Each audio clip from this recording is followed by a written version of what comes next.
Good evening, everyone. Thanks for joining, and of course, welcome back to the English Shooting live stream. As always, I will be your host, Callum, for this evening. I did see Alex. Yeah, this isn't just a live stream YouTube channel, although that's what it seems like it's been like for the past month. There is regular content coming, and I'll get onto that in a bit. But this is the live stream. It is interactive, so you can use the chat section, get involved, ask questions, have your opinions heard. We can discuss whether you agree or disagree or just a different point of view. But I really appreciate you guys tuning in and joining us this evening. Unfortunately, not the best news and topics to discuss this evening, but still very, very important for anybody in the UK, whether you want to go and get a shotgun or firearm certificate, or whether you currently hold a firearm or shotgun certificate. So we've been sort of covering this general feeling of overbearing policing and firearms licensing, people being stuck in limbo, having their guns taken away, and the stories just seem to keep on coming. This week from the Field Sports channel. So they're a big YouTube channel here in the UK, and they've released this story, which is the police gun licensing backlash. And actually within their video, I'm not going to play their full video, but you can go and watch it. Again, it's Field Sports channel within their recent Field Sports news, where they actually say themselves this is authoritarian action due to police failings. We're not seeing an increase in people being refused. We're not seeing an increase necessarily in people being asked to voluntarily surrender their firearms for the purpose of review. What we are seeing is an increase, and certainly a number of cases where people that haven't had any changes in their circumstances are coming home or getting calls from their better halves, or they're sat there with their kids at night and having armed police turn up at their door unannounced to take away their firearms. And in a lot of these cases, they are not giving any explanation, any reason, or really any information about why they are there and why they are doing it, other than this is all due to the Plymouth shooting. Now, a bit of a recap: the Plymouth shooting was obviously back in August this year, a horrific event where somebody that did have a shotgun certificate, they were legally allowed to own shotguns here within the UK, and they ended up going and shooting and killing 5 or 6 people, I think it was, in total. Now, as it transpired, this person had a history of violence, a history of mental instability, and was well known to the police and the firearms licensing, and had only literally months, if not weeks, prior to the shooting, had been given his licenses and certificate, or his certificate, back after having them taken away for this alleged assault, or one of the alleged assaults previously, I think a year or 18 months prior. A number of failings, and there really is no other word to use, a number of failings from that licensing department to miss not even vague flags, clear, defined flags that this person was completely unsuitable. And that's excluding all of the worrying videos that he was putting out about his own well-being, his mental state, and really how he was quite a sad, lonely individual with quite a lot of anger and rage to the public, and in particular women. So what's happened since then? We've had this new guidance come through on the process of police giving out certificates and the checks and what they need to go through and vet.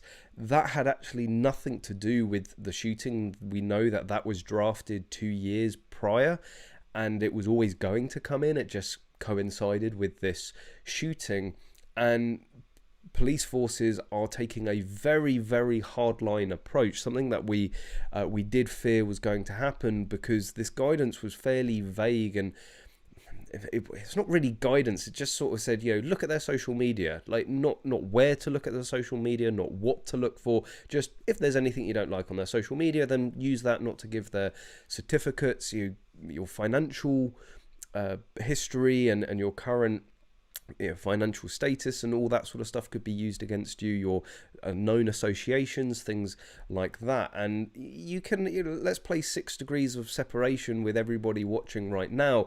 I'm sure it wouldn't take that many degrees of separation to get to somebody that you wouldn't want to, even think about giving a firearm to. And how far do the police now stretch this? And obviously Devon and Cornwall do seem to be taking a very heavy-handed approach, because they made so many failings with the person responsible for the Plymouth shooting, and they are now going back through every single certificate application and every issue, and they seem to be finding things now that they don't like. And this just continues to ask so many questions about how fit this department was in the first place.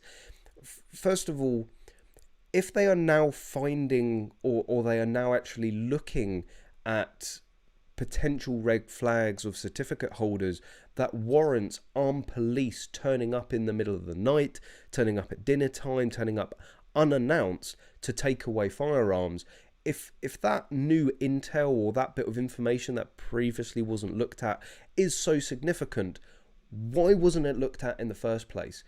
If that is the reaction if this is the reaction from that information, like, surely that information should have played a much bigger, significant part in assessing that person's suitability. Or it's a case that they need to be seen to be doing something, and even the slightest infraction in somebody's history, the slightest blemish, is now warranting them having to go door to door taking away certificates. And as mentioned, a lot of people aren't even getting any answers. We talked about a certificate holder, I think it was a couple of weeks ago now. I'm just trying to find his name for reference. It's completely disappeared. Was it? I think it was Andrew Elgar. I think that was his name. Andrew Elgar, who he's been waiting months. He still doesn't know why he's had his certificates revoked and his guns confiscated. And there seems to be a lot of other people in a similar position. The most recent story, again, there's a whole full video on this, is Paul Cox, who's actually a syndicate team, so a game syndicate team captain. From what you can see in this video, he seems like a pretty stand-up guy, complete contrast to the person responsible for the Plymouth shooting. Has a job, is happy, has a family, doesn't have anything in his history really that would flag him, and the police won't give him an answer of why they've taken his certificates away, other than it's they're taking a hardline approach with the Keyham shooting, the Plymouth shooting. Well, he's now left in the lurch. He doesn't have his certificates, he doesn't have his guns, and he's hoping for a quick resolution. There's even another person, and this does again hark back to what we were saying, I think, last week about accountability for police firearms licensing departments, and how do you complain, and if you complain against them, do they then take it out on you? And there seems to be something to suggest this. Somebody called Gary, I think they reference him up here. Same story for Gary Ivy in Plymouth. He was returning home from a day's shooting in October when one of his daughters rang him to say there are armed police officers at the door. They were there to remove his guns. He didn't know why, and still doesn't. Devon and Somerset police refused to say more than there was a complaint against him. Now, this is something that personally I have seen anonymous complaints being used to quite a degree to assess your own suitability. Now, anybody without any validity at all can make a complaint against a firearms certificate holder or firearms owner in the UK, And the police, and of course, I think any complaint should be investigated, right? Because you can almost say there's no smoke without fire. There might be something going on, and potentially better to be safe than sorry. But I think they give too much validity to these anonymous complaints. They withhold so much information from the certificate holder in terms of who's made that complaint, what the complaint is about, but the complaint is, it's sort of not valid enough to really get into a discussion about it, to sort of mediate it and get both sides. But it's enough for armed police to turn up at a door and take your certificates without any explanation. And interestingly, Gary previously sent this email in to his firearms licensing department, who happened to be Devon and Cornwall, obviously the licensing authority responsible for giving the Plymouth shooter his certificates. And he takes, I don't think this is particularly an unfair question. He basically asks why nobody from the department has been suspended pending investigations to charges of corporate manslaughter. Now, corporate manslaughter, I don't know if that's necessarily correct in this situation, but that is a very, very good question.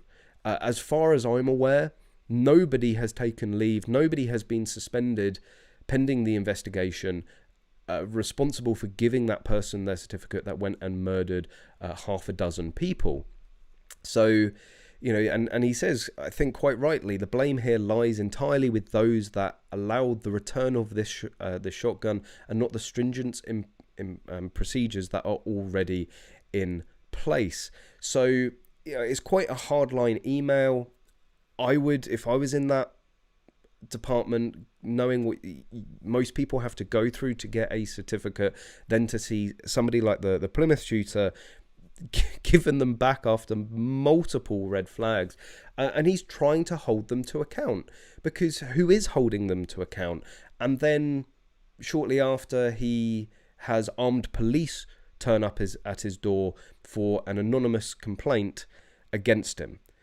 Like, I'm sorry, that just absolutely stinks, right? He makes quite a hardline complaint to the firearm licensing department, something that I think we can all agree is quite valid given the circumstances, and literally weeks, if not days later, armed police come and take away his guns.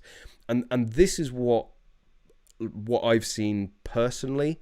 This is what I'm scared of seeing more of out there, which is, if you complain against the firearms licensing department in quite a valid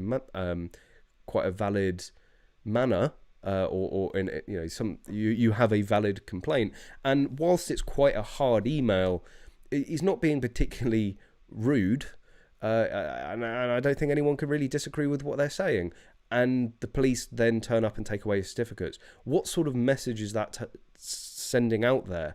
We're untouchable, basically. You can't complain against us, and if you do, we're going to have your guns taken away. So, as a warning, as a message to any other potential person that wants to complain. So it's all very, very worrying. We don't seem to be heading in the right direction.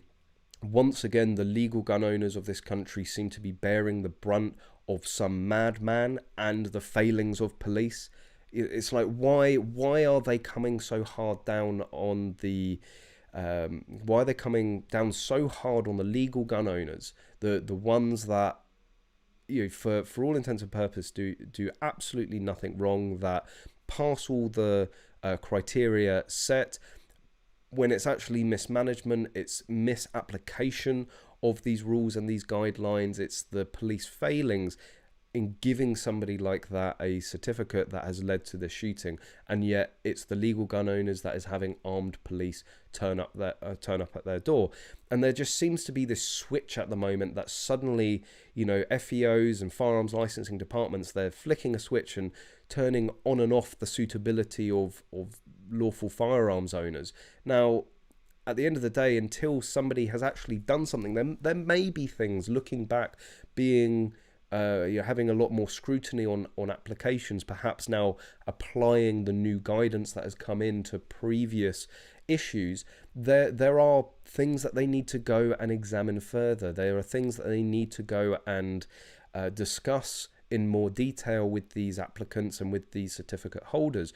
But nothing from what has come out of these videos or these reports from Field Sports Channel warrants armed police turning up at the door to take everything away. At the end of the day, at some point you have deemed this person suitable. At least give them the opportunity to come in and talk themselves, the chance to voluntarily surrender, to cooperate with you, and not have their families being dragged through the experience of armed police. And in the UK, armed police is, for any international viewers, we don't often see armed police on our streets unless you go to like London or Manchester, a major city. It's very, very rare in outside of major cities to see armed police, and certainly for neighbours to watch police with pistols and rifles going up a driveway. It's all sorts of rumours and things are gonna go around. It's quite a serious thing to see armed police going into somebody's house, and a lot of these people have said their children have been traumatized, their partners have been traumatized, and now they've got a huge mess to now sort out without any information or any inclination of why it's happened in the first place. Something else we also talked about previously was the whole voluntary surrender and the potential black hole you can find yourself in doing that. And there's yet another case within this article, which I'm desperately trying to find. It's quite a big article. I would recommend going and reading it through in detail yourself. And I'm just trying. So that there was somebody who I think the police did give them the opportunity to voluntary surrender. And like I was talking the other week, like I was sort of warning people about, is they've now found themselves in this black hole of this voluntary surrender. So so it's actually Gary, the guy that wrote that email. So he has a special problem because he gave up his guns and certificate voluntarily. His insurance doesn't cover him. He has instructed solicitors to take Devon and Somerset Constabulary to court, but he has to cover the cost himself. His advice to shooters is to read Basque page on gun seizures, which actually I haven't read myself. I will go and check that out. So the issue with voluntary surrender is that there's no right of appeal. As this case demonstrates, any legal expenses insurance you may have with an organization through a private company like Gunplan doesn't kick in. It only kicks in for refusals or revocations, not voluntarily handing your guns over, because you've voluntarily done it. And you end up in this weird catch-22, because if you're asked to voluntarily surrender them and you say no, well, then you're not cooperating. And the police expect firearms owners to cooperate and help with anything that they need. And as soon as you stop cooperating, then that in itself could be used as a reason to revocate your or revoke your certificates. But then if you do voluntarily surrender them and you hand them over, because there's no right of appeal, because there's no time limit of how long a review process can take, you then have to launch your own legal challenge and pay for it out of your own pocket to get them to do anything. And what I have seen in recent cases is it's taken the police 18 months, 2 years to review these cases, and then they go with a revocation anyway. So they revoke the licenses after 2 years, and then guess what? There's more waiting, because you've got to wait. It then does trigger your insurances. It then does trigger the right to appeal, but you can be waiting 3, 6, 12 months for the appeal process. And so you could end up looking 2 to 3 years if you voluntarily surrender them. And something that I said either last week or the week before is in speaking to firearm specialist solicitors, they are actually getting very, very close to recommending to their clients that firearms owners no longer cooperate with the police, and that they, under no circumstance, voluntarily surrender them. Like, that's how bad things have got. People that are sort of by definition the most responsible, the most law-abiding, the most upstanding people within the community are now on the verge of being, I'm now on the verge of being advised not to cooperate with the police, because the police are just going to drag them through the ringer. They're going to do everything possible to make it as long as and as expensive as possible. So it's not looking good. I was having a chat and a talk, and this is really just talking aloud. I've covered this so many times about, with my experience with this personally, and I do seem to be almost like the go-to person when people lose their certificates to ask about what the processes are, what they can do. And people have said before about starting an organization, starting some sort of campaign, and I wish I had the time and also the funds. But something that is growing sort of in my thoughts at the moment is creating a membership purely for the protection of revocation or refusal, because we'll get on to a little bit more in a minute about legal expenses insurance. There are organizations that offer it. There are private companies that offer it, and unfortunately Basque no longer do. Basque is still very valuable in terms of the advice that they can give and the guidance that they can give you in certain situations, but as far as I'm aware, there is no organization or no membership or company that actually deals in or assists in the practical element of a revocation or refusal to renew. So one of the biggest things, I did see people talking about this earlier in the stream, which I wanted to get onto to clarify a few things. There's the practical element of what happens to your guns. So first of all, just to clarify it, even if you lose your certificates, even if they are taken away, they are still your property. And I actually got into this weird technicality argument with actually my local police force, because I kept saying or keep saying my guns, and they said, well, that sort of gives the wrong impression. And I'm like, but they're my property. Right, I may not have the certificates to be in possession of them unsupervised, or to I may not have the authority to go out and buy any more or even sell those guns. But at the time that they were purchased, I did. So they are my lawful property. And whilst they've a number of my guns for a number of years have been stored with friends, RFDs, so on and so forth, they're still my property. The RFD or the person cannot take action on those firearms or shotguns without my permission. They're still my property. I still have a lawful claim to them in terms of their monetary and sort of asset value.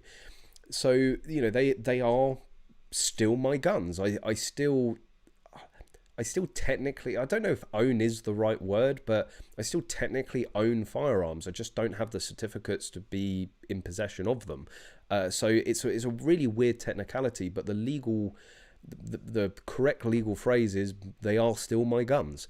And that is the same for anybody that has their certificates revoked. They are still your guns. They are still your property.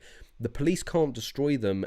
They may apply pressure and try and get you to sign them off and get them destroyed. You don't have to, right? So it's up to you. It's down to you to, and this is where a lot of people just don't know what to do. And again, there's no service or anything out there to really help you in that process. So what I ended up doing is instructing an RFD to go and collect them. The police made that almost as impossible as possible to do that. So, like, very particular times. There was a very drawn out long process. That's right, because at that point I hadn't had my appeal, they still wanted to hold on to them. Luckily, this was something actually that Basque was very good at. They said, well, no, they're your property. You can decide what happens. So I ended up having to, even though it was sort of my right to go and have them released to somebody else, I had to obtain permission for them to be, but it was almost like, can I have permission to have my property moved somewhere else?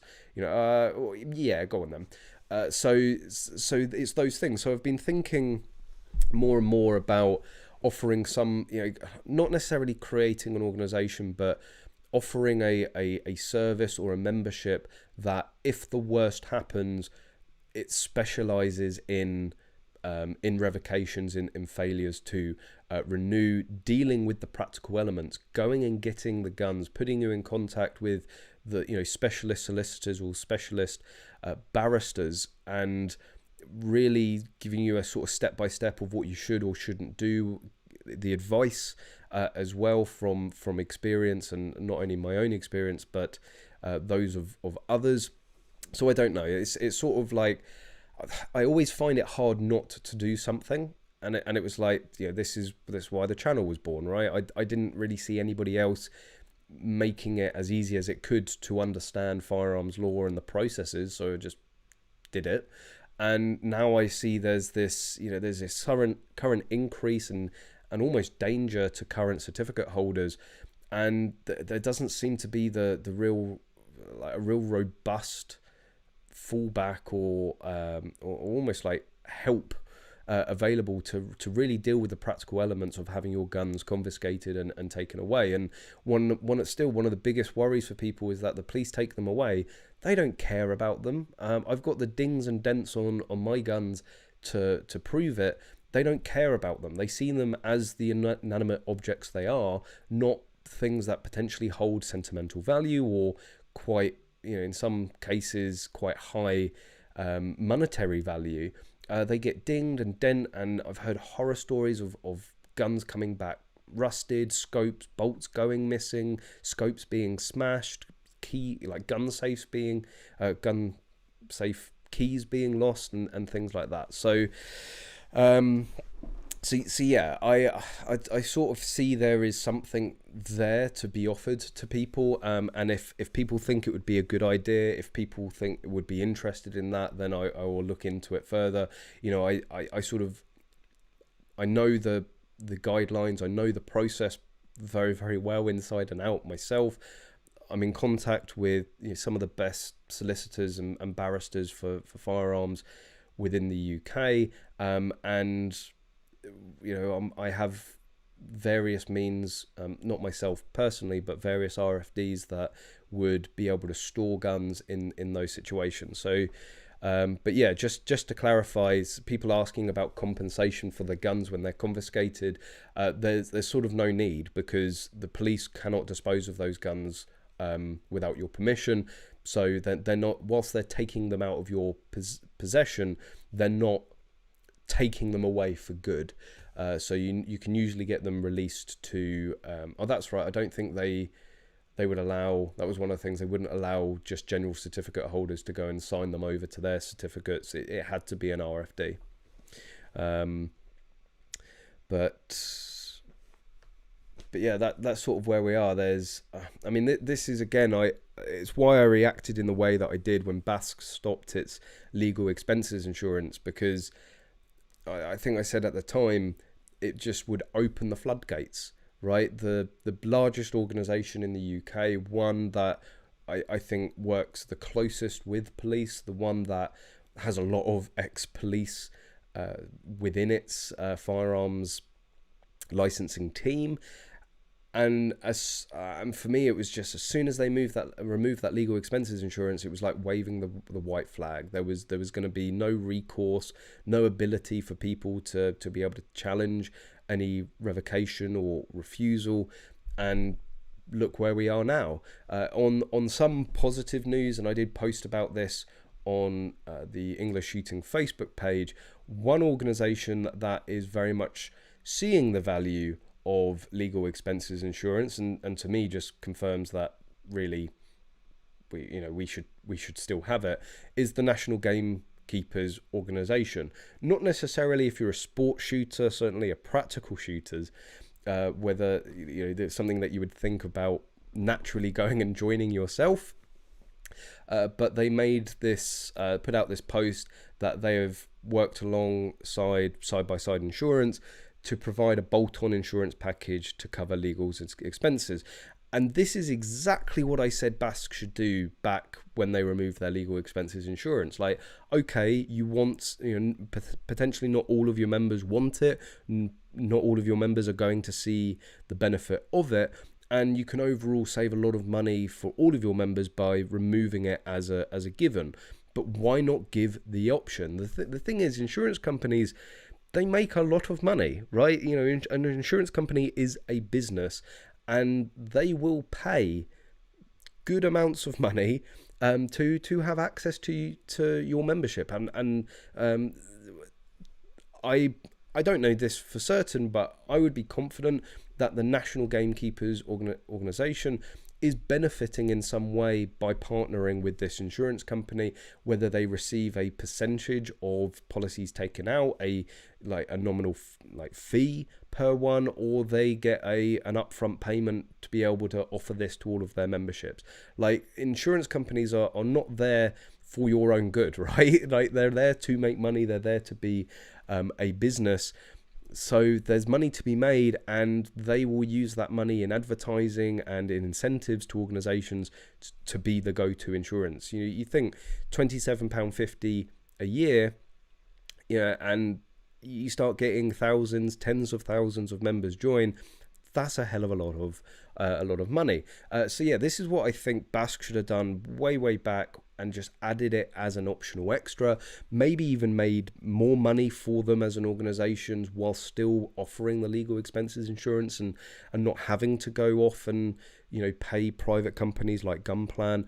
But yeah, definitely an option to look into if you're looking for legal expenses insurance. The National Gamekeepers organisation is now offering it, and with everything that's going on at the moment, really, it's an absolute must. And I made a video years and years ago where I said, you are absolutely barking mad and you are playing with fire if you don't have legal expenses insurance, if you're a certificate holder. And I really think now more than ever that is just so true. Like, whilst it's a legal requirement in the UK to have car insurance, very few people just go for the fire and theft option, right? You go for full comprehensive, because if the worst happens, you don't buy insurance for the good days, do you? You buy insurance if the absolute worst happen. And I have seen so many people say, it's never going to happen to me, I'm not going to end up in a situation where I lose my licenses, all the time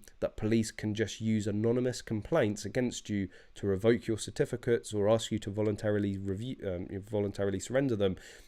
You need legal expenses insurance. You don't know what's around the corner, and it is, even in the most simple, straightforward appeal, it will cost you thousands and thousands of pounds out of your pocket. And like I've said many times, in my own personal circumstance, there was no way at that point in time that I would have been able to fund an appeal. That, whilst I sort of have like a love-hate relationship with Basque, as I'm sure you are aware, that's the reason I joined them as a member, right?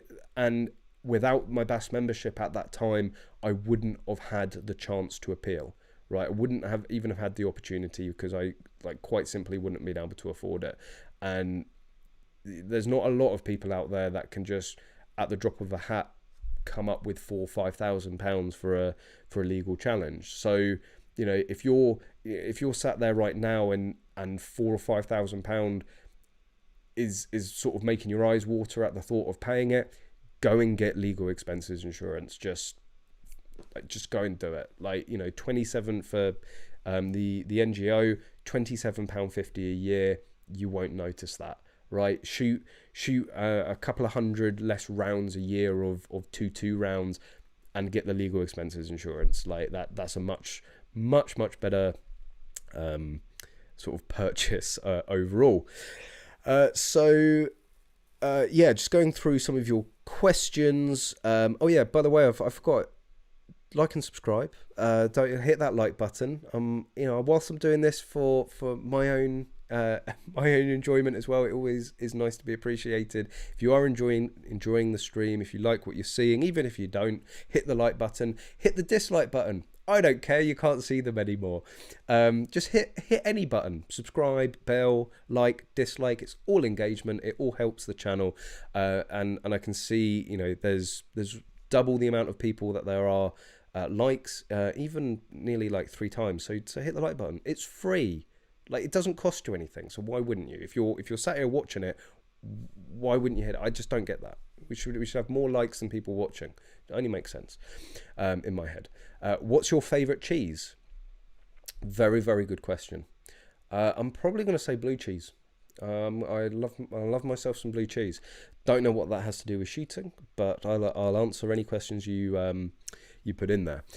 So yeah, a bit of channel housekeeping. So Alex, bro, love love your content, but hate these live streams. Why not do regular uploads? Yes, this isn't a live stream channel. It's been an incredibly busy year, couple of months, few weeks, and I've said all the time that this channel, it started as a hobby. It's sort of I don't know what it's evolved into, to be perfectly honest, but like at the end of the day, I've got a life that I need to cater to and maintain, and I also need to pay the bills. And like I don't know if you guys know, some people I try and make it as clear and obvious as possible. I mean, this week I do have my English shooting cap, but the past couple of weeks I've had the Magload cap. There's various Magload things behind. You know, I'm fully self-employed. I don't work a 9 to 5. I'm self-employed, and I own my own businesses, and that can take a lot of time out of you. For anybody out there that is self-employed, you probably know my pain. And actually, there was a customer the other day. I think I was responding to him at some sort of like 11:30 at night, and it tends to only be the evenings that I get time to really sit down for messages and emails.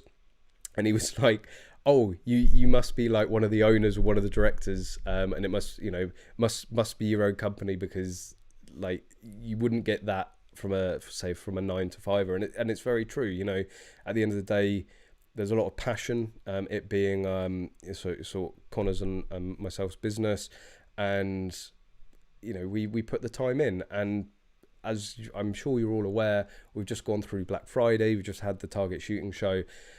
It's a huge undertaking every year, and it always exceeds our expectations, and we always spend weeks trying to catch up afterwards. So it's our own fault. Don't need to feel pity for us. But yeah, it's just really busy, and also moved into our first. My fiance and I moved into our first place together. When did that? Was that September? Early October. No, it was October, I think, at some point. I don't know. It was some day, month, week, year. So yeah, moving house whilst and Magload moved as well. We moved Magload into a new premises back in August. So this year has just really got on top. Like we've got, moved an entire business, moved house. Our biggest sort of Target Shooting Show and Black Friday yet. I'm not giving up on the regular content. I am trying absolutely everything to put some time aside for it, and I really think, I keep on saying this, but I really think the next week that's going to happen. At the end of the day, I feel bad. People that have had the Black Friday deal, and we do still have people that are outstanding on their orders, and that's just a conscience thing for me. I can't go and take time away from Magload or spend an evening at home filming, editing a video, when I know that there's somebody that has spent their hard-earned cash on our products, and they're sat there waiting for it. So literally the last 2 weeks, my hands, I don't know if you can, my hands are black from the bolts, right? The bolts have a black coating on them, and my hands are permanently black from the coating on it. We've literally just been flat out we were flat out the week or two prior to Target Shooting Show, building stock for the Target Shooting Show, and also then Black Friday. Black Friday was just absolutely insane for us. We tried to preempt what it would be like, and again, it just went far beyond that. So we're just trying to catch up. We're pretty much there. I think all outstanding orders will be shipped by the end of next week, if not the beginning of the week after. So if you are still waiting, I apologize sincerely, and we are doing everything. We've been in every single weekend, been there late evenings, early mornings, and early mornings are a very difficult thing for me. I know I'm in completely the wrong sport and industry for not liking early mornings, but anyway, there's my sub story. But I am, if you are waiting, you're getting frustrated, I apologize. We are trying to work through it as quickly as possible. But yes, things are getting easier. We do have time. I have loads of videos. I've got loads of content. I just need to sit down and edit it. I've got the I think it's the top 10 most expensive guns sold at auction ever, which are like personally I found really interesting. I've done all the research for that. I've got all the content for it. I just need to sit down and edit it. We've got match videos coming out, 2 shotgun matches from this year. There was the Coats of Iron and also the Scottish Championship. Those will be going out. We've got a Benelli Nova Speed at Magload HQ. So I will at some point sit down and do a review of that, or at least an overview of, because it's like the hype gun. Well, that and the M2 Speed, they're like the hype guns at the moment within practical shooting. I've had one sat there, like Connors has had it for like weeks now, and just haven't had the time to go and film with it. Loads of like the battle arms. I did obviously the Ambi review, but Connors has the lightweight, and we've shot that in a number of competitions in the past year. I'm like chomping at the bit to sit down and do a review of it.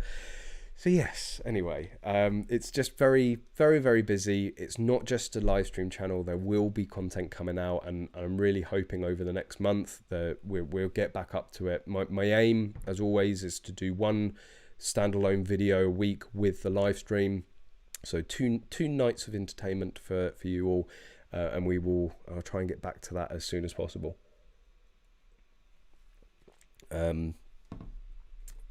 Yeah, anyway. Any other questions? Has anyone had an FAC granted since Plymouth? So do you mean specifically within Devon and Cornwall, or in the country? Within the country, 100%. There are people that have had certificates issued since the Plymouth shooting. In terms of within Devon and Cornwall, I don't actually know. I know they paused for a very long time. They basically shut up shop for like at least a month officially. But the thing is, people rely on these certificates to make a living. It's not just a hobby or a sport for people. There's people that require firearms as tools of their trade.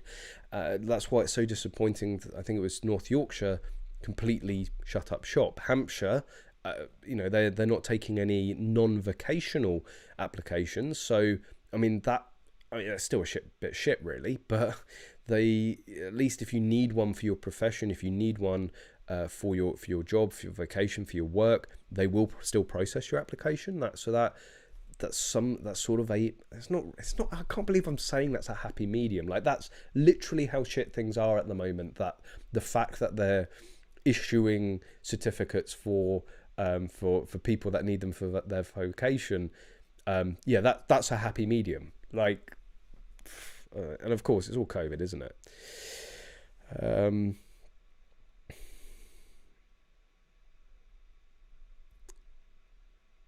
Should we start Tesco official? Should we start worrying about who we are friends with on Facebook and purge your friends list just in case? Ricochet, Tesco, get off Facebook entirely. Yeah, as a firearms owner in the UK, or prospective firearms owner or certificate holder, Facebook doesn't offer a lot. I'm going to say that Facebook is overall a big negative. You'll never, like, put it another way, you're never going to put something on Facebook that is going to look positively on your application. It is only ever going to be used against you.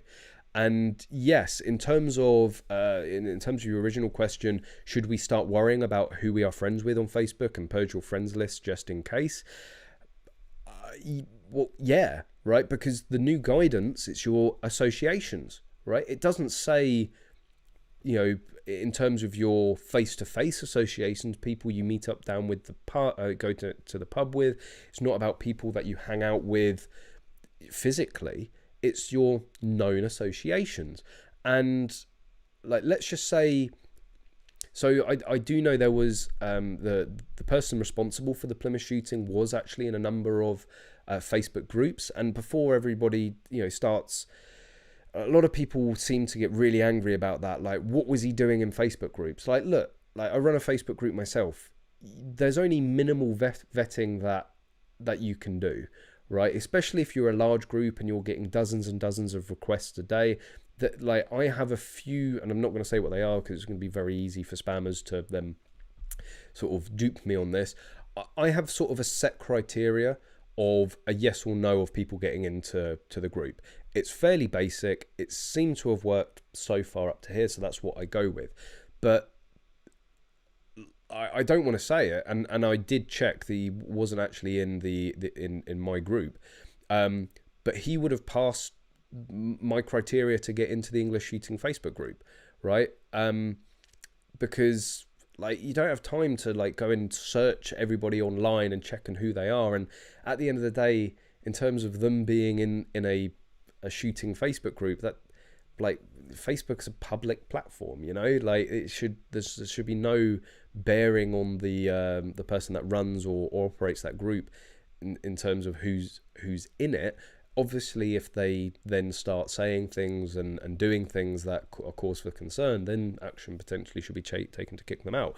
But yeah, he was in like a number of Facebook groups, and I can't see it being too unlikely that he would have friended other certificate holders, right? Because like if somebody has a shotgun certificate or a firearm certificate, as per the police guidance, they're meant to be pretty stand-up people, unless of course the police completely fail to do their job and start handing them out left, right, and centre to nutters. But for all intents and purposes, they're meant to be a stand-up guy. So like having a friend request off of a fellow certificate holder, like most people are going to accept that, and I get loads of requests from people. I do always say, like, go and like the page, go and join the group. I do try to keep my personal Facebook locked down to my general rule for my personal Facebook is if I wouldn't just invite them in and into my house and sit down with a cup of tea, well, if I've never met the person before, then I'm probably not going to go and do that, right? So yeah, but anyway, it's quite likely that other certificate holders were friends with this person on Facebook, right? So in terms of known associations, firearms licensing departments start going through your friends list and find out that you were Facebook friends with the person responsible for the Plymouth shooting. That's not going to look good, is it? Right? As how friendly are you? That is then a known association, right? So yes, you have to be incredibly careful about what you say, what you put out online, what groups you're in on Facebook, what Facebook friends you have, and it's that's the police are using social media more and more. It's in the new guidance that they should use it more and more. And if you have people on your friends list that have extensive criminal records, have had issues with firearms licensing in the past, this is when I just see my friends list just drop. Like it's you do have to be careful, right? Putting things out online, especially YouTube content, can and will be used against you in your application. Tony Victor, they have to give a reason for investigation, revocation, gun seizures. If you don't get one, complain in writing to the PCC. Yes, but no. Like the story about Andrew Elgar, he went to his PCC and the PCC said that they don't get involved in firearms licensing matters. And this is, again, the issue. Who holds them accountable? Who holds them responsible if they go off the rails? If they start knocking on people's door at 2 o'clock in the morning to take away their guns without an explanation? I get they probably should. Not even as a moral should, as in within the guidance, they should probably be giving people reason, but they're not. This is the issue, right? They are turning up unannounced with no justification or reason, or you get we've had a complaint. You know, like what complaint? You know, I parked in a disabled spot. Like, is that the complaint? You know, or I've threatened to kill someone, right? Can you give me some context here so that I can explain myself? You know, and the classic one, and again we've seen it with cases from reported on Field Sports Britain, is the old divorce trap, right? People that are obviously going through a difficult personal time. Divorces are, you know, they're not the most amicable things at times, and accusations can fly. People can get very, very spiteful and very malicious. And you know, if your partner, you know, your partner has firearms, you know the state of play in terms of, you know, allegations and complaints, it's very, very easy for them to phone up and go, oh, he or she has threatened me with their guns. What's going to happen, right? And also that actually then helps in the divorce, doesn't it, right? Because if the police come in and confiscate guns and you're going through a divorce proceedings and going, well, look, he's unsuitable, like that's why I'm divorcing him. Even the police think he's a nutter. They're taking away his guns. And there's the famous story, again, I've never had this confirmed, but there's the famous story of somebody was going through a divorce. They knew their ex was going to do something to spite them and to cause them issues. So he ended up putting all of his guns in with an RFD and left the receipt of that in his safe. Lo and behold, a couple of weeks later, as things get even less amicable in the divorce, the police turn up and say, your wife has said that you've threatened her with a firearm. We've come here to take your guns. Goes up to the safe, opens it up, hands them the receipt and go, when was the complaint made? It's like, it was made yesterday. Well, if you look at that, I don't think he'd put him in like 2 weeks prior. He said, so that doesn't really make any sense chronologically, does it? Right. And in that situation, from the way the story has been told, or the way it went, the wife actually got prosecuted for wasting police time. So a little bit of sweet justice there, I'm sure, for the husband or ex-husband involved. But these things happen very, very quickly. Again, why you should have legal expenses insurance. And you do sort of need to look round corners. A lot of the advice that I've given out in the past, and a lot of people that I've spoken to in terms of, you know, proactively looking at mitigating any effects of a revocation or any issues of complaints, the majority of the time our partners, our ex-partners. I think my partner's going to do this. I think my partner's going to say this. What do I do? And time again, if you think not just your partner, but if you think there is anybody out there that is likely or is imminently going to want to cause you pain and is likely to start making malicious, false accusations against you, get your guns put away get them with an RFD, get them with a friend as soon as possible, and get that documented. It really will completely flip how things go, because if somebody makes a complaint against you and says, you know, they've pointed a gun at me, and you have guns up in the safe, right? It's plausible, right? You've got the guns there. You know, you're going through a divorce or a breakup or something like that. Like the only way that you can prove that didn't happen is by not having those guns there. And it's shit, right? That's unfortunately what it's like to be a gun owner within the UK. You've got to be able to dodge bullets. I'm here all evening. Really, I am. You are always the guilty one, and I've seen this time and time again. You are guilty until proven innocent as a firearms owner in the UK, right? And that's because all of the legislation, all of the guidance is very much in favour of taking a better safe than sorry approach.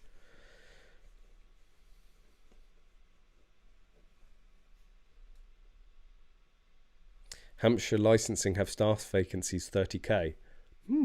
Interesting. I mean, that just for some shits and giggles, right? Like, yes, extensive firearms, like extensive firearms experience. Any issues with the police? Yes.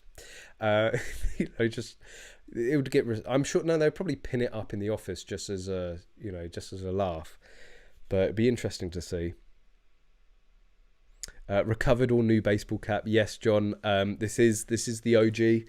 I did finally remember to. Well, I finally found it and dug it out and remembered to bring it home. And if you are liking the look of this cap, you can of course go on to EnglishShooting.org and order one for yourself. We next day delivery. So yeah, if you and it all helps to go to support the channel as well. It all goes in. I mean, this camera gear and microphones don't buy themselves. I'm just saying.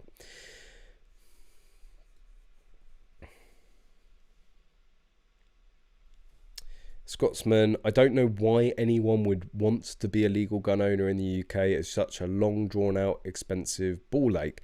The reason people go through that long, drawn-out, expensive ball ache is because guns are really, really fun. Like, really, really fun. I can't stress how fun guns are, right? That's why people do it. And the police still haven't got a point, still haven't reached a point. They're getting there, but they still haven't reached a point where it's where the fun is outweighed by the ball achiness. And I still think they've got a long way to go. That's not a challenge, Home Office, right? That's not a challenge. All I'm saying is we're persistent because what we do is extremely fun and we're willing to jump through the hoops, as many hoops as there are, because guns are fun. Guns, like, they put a smile on my face, right? I was thinking about this the other day in terms of like the therapeutic nature of shooting and what that was it, because I'm a big F1 fan. I don't know if you can actually see it. Yeah, it's right here. No, I'm not a particular Renault or Lotus fan. I just happened to own a Renault at the time and put it in the car. It's actually, and he's leaving last race this weekend. It's actually a replica of Kimi Räikkönen's helmet when he was driving for Lotus, hence the Lotus on the front. But yeah, I'm a big F1 fan, and there was an article talking about how the likes of Lewis Hamilton gets in the zone, and he said, like, basically when he puts the visor down, like, he's in almost like this zen-like state, right? He doesn't, because he's so focused and because it's just so intense on the task at hand, he doesn't think about anything else, right? There's no worries in his life. There's no, I mean, you know, the guy's worth 300 million. I'm sure there's very little worries in his life anyway. You know, private jet, and he got rid of that, didn't he? But anyway, he, you know, it's like, put the visor down and that's it. I am just focused on the steering wheel in front of me and the pedals and all that. And shooting's actually, for me, very, very similar. Now, not necessarily like recreational shooting, like going to a playground. Now that you have moments like that, like say at a playground when, you know, they send the bird up and, you know, that's all you're focused on. But what I found more in it, and it is like it's a relief, like it's a genuine like de-stress, is practical shooting when the buzzer goes. Right, yeah, you know, mulling about, you might be thinking about, oh shit, I need to pay that, or oh, that's going on, or I need to sort this out. But when you get called to the line, that's really when it is. When your name's called up to do your stage, like, there's not for the, I don't know, the 10, 20, I mean, some stages are a minute and a half. For that time between being called up to the line till you've you put the gun on the rack, and even probably a little while after that, when you're still sort of mentally sort of, what is it, you know, processing what's just happened and processing the stage and sort of analyzing it, it's just zen, right? Because like, you're not, I've never been in a stage and going, I left the gas on, right? It just doesn't happen. Or, you know, oh shit, I forgot to pay that bill. Oh, target. You know, it's just pure zen. And for that time, like, there's nothing like it, right? Like, even when I played rugby, like, you know, there was still a lot of standing around even during the match. I've never found anything. The only other thing is like track days and racing, like, you know, bring it back onto F1 and Lewis Hamilton. So I actually think it's very good shooting, especially practical shooting, is very good for the mind and for your own sort of mental well-being, because it will de-stress you. Of course, if you have a malfunction, or you know, your ammo doesn't work properly, or you miss a target, or you clip a no shoot, that probably adds more stress to your life. But like, there's it was like this weekend. Unfortunately, I didn't go up and take any video or even any pictures, but I shot an action air match this weekend up at XPSC. It was only a level 1 sort of club match, 6 stages, and it'd been a while with everything going on. It'd been a while since I'd shot a competition, and even though it was like a level 1 club comp, like I still got that buzz, you know, that the adrenaline kick of the timer going off and going and doing the stage. And just want to add, he might be watching, I did beat Paul Wyborn, the arguably the best action air shooter in the country. I did beat him on 2 stages, so watch out, Paul, I'm coming for you. I mean, I was still 25% off of him overall, but you know, he's like world champion material. So, you know, and this was like my second full action air match, my third ever participation in one, and no, I didn't get DQ'd, and I couldn't complete the full match. But yeah, anyway, you know, there's sort of, I came away from that match like genuinely like less stressed and genuinely just feeling just more relaxed. It was like just, you know, all life's worries and all that I'd shot away. So yeah, shooting's good and it's fun. It's good for the head. It's good for the heart. It's good and fun. That's why we jump through all the hoops.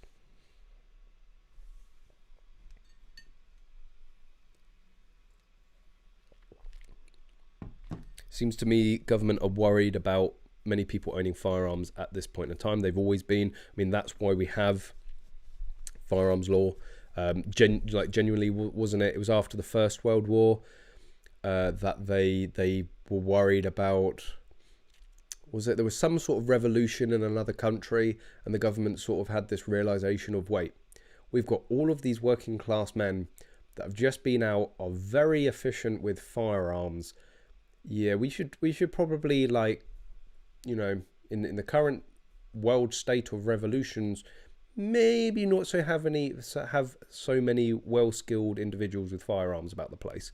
And that's not a conspiracy theory. That's why they brought in a whole host of firearms law, because they were worried about you know, an uprising. They were worried about a revolution.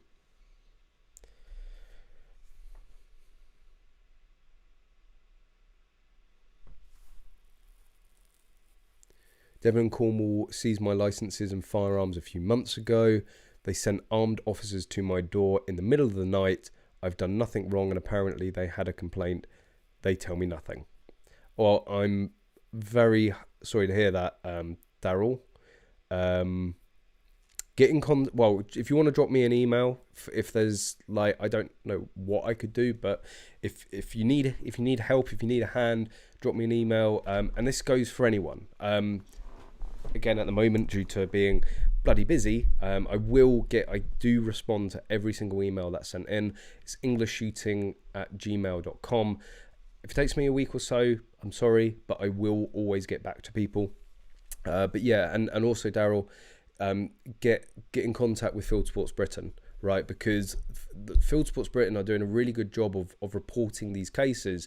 But Basque, I think it was Basque and another organisation were saying that they still haven't seen a rise in revocations or refusals or anything like that. But there seems to be a lot of cases of people like yourself where they've just come in and you know, just taken them. But yeah, you know, I'm not making it up. You know, they've got someone right there. But yeah, they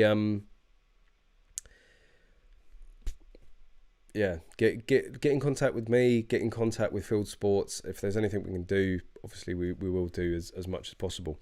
Again, Tony, they have to tell you the basis of the complaint, even if they don't tell you who made it. It's their job to consider any evidence against your account. Yeah, again, absolutely in theory, my own personal experience, they don't do this. They just say, they keep it as vague as possible, and they say there's been a complaint, there have been concerns raised, and that's what they do. They just hide behind anonymity.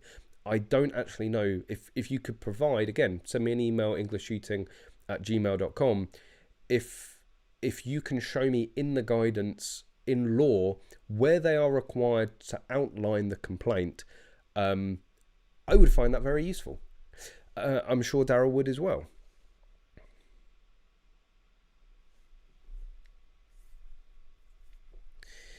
Scotsman, in other words, if you want to legally own a firearm, you have almost no rights and freedoms, especially free speech. You're a good example, Callum. Yeah, you literally don't have free speech. I mean, you still do. Like, you can still, we still sort of have free speech in this country, as long as you don't say hurty words to certain people.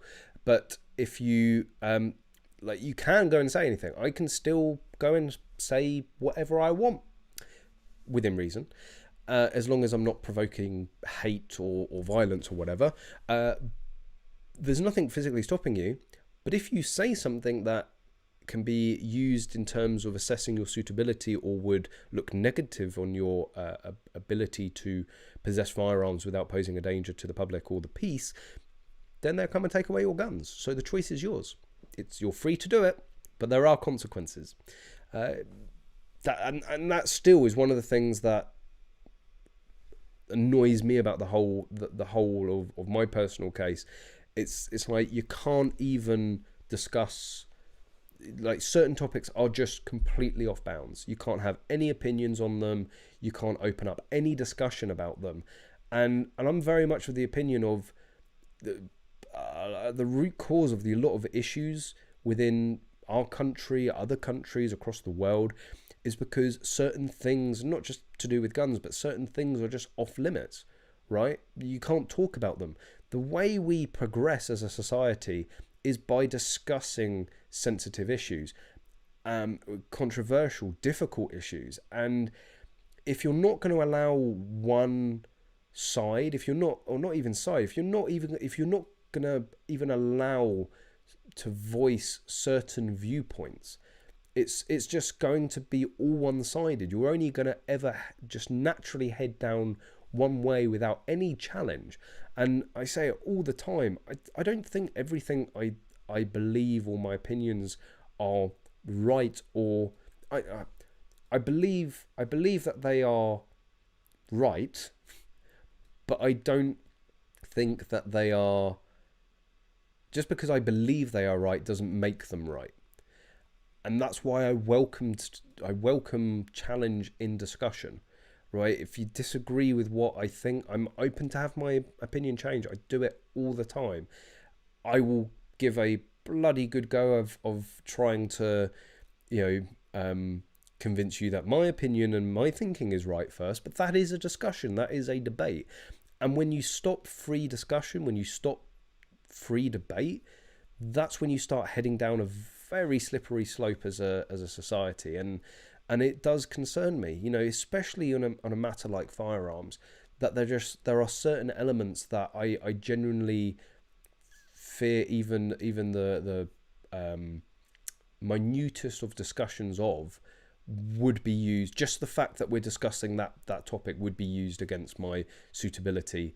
I mean, for crying out loud, they used comments from other people on this channel as reason for my own suitability on a free and open platform, right? It's like I have no control. Yeah, I can go and delete it if I see the comment, right?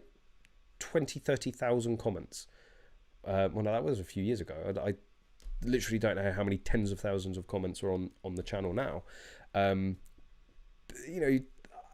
This isn't. I don't get paid for doing this, right? Not enough anyway. It's not, you know, and it's like that, like somebody, just even somebody else within, you know, on a channel that I happen to run makes a comment, and that's then used against. That's like worrying. You know, I don't even have to agree or disagree with somebody's comment, but the fact that they've commented is then used against, right? Shame the opposite is not, well, the same approach is not applied on the police's official channel, because there's some disgusting things on their official channels. I should know. I have screenshots. I'm not losing on that discussion again. I can assure you. So, oh, you think that comment's bad? 1 minute. Flick. Exhibit A. Especially when they're comments made by actual police officers. Not police officers. Firearms inquiry officers. Calamith, Hampshire are the only granting vocational certificates.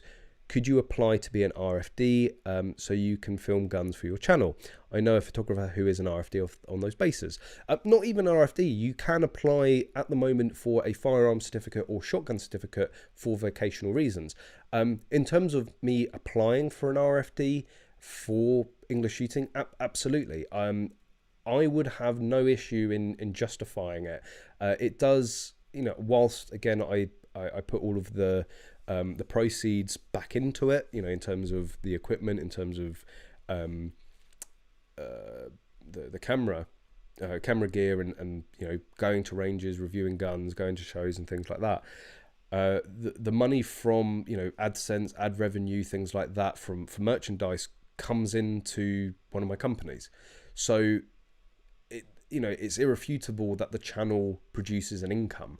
What I then choose to do with that income, whether put it 100% into the channel or, you know, go to a strip club, I don't know. I mean, they've been shut for 2 years, so well, no, they were shut for a year. That's why I invested in a load of new equipment. Anyway, moving on swiftly.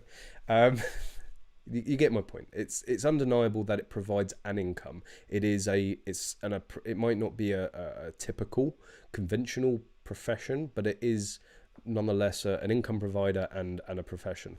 Getting an RFD for those purposes wouldn't have an issue at all. It's the same reason that Neil from Rack and Load, he has an RFD because he runs his channel, he writes for a magazine, things like that. Then there's all the other things, you know, like Magload alone. You know, in terms of the services that I provide for Magload, that would be enough for me to be able to have my own RFD anyway. The issue isn't in terms of actually applying and getting the application in. I have a quaterminous firearm and shotgun certificate currently in with Hampshire Firearms Licensing. They just won't process it. Because they have various concerns of there's stuff that they're trying to throw left, right, and centre. Where they're coming at from it, I really like. It's baffling. But they're just trying to make it as difficult and as long and drawn out as possible, right? Because they can. Putting the application in isn't my issue. It's getting them to actually process the application. Meanwhile, I'll carry on what I'm doing. Hasn't stopped me in the past. So yeah, you know, it's mild inconvenience overall. Lewis Hamilton is a huge 3-gun shooter in the US at Taryn's range. He is, but he won't publicise it anymore after all of the issues that he had for, you know, publicising gun violence on a licensed range with licensed firearms doing a sport. Hey brother, do you think that individuals should have a firearm policy based on America, or would you look to another country? We did sort of cover this quite heavily last week. That's it. There's years and weeks are flying past. And I think the conclusion came to is actually Canada. Canada, not the AR bans, but in terms of the structure of firearms licensing and the tiered system of what guns you can own. I think Canada is actually a reasonably good halfway house between America and the UK. I don't think America has it completely right. I don't think the UK has it completely right. I don't think Canada has it completely right.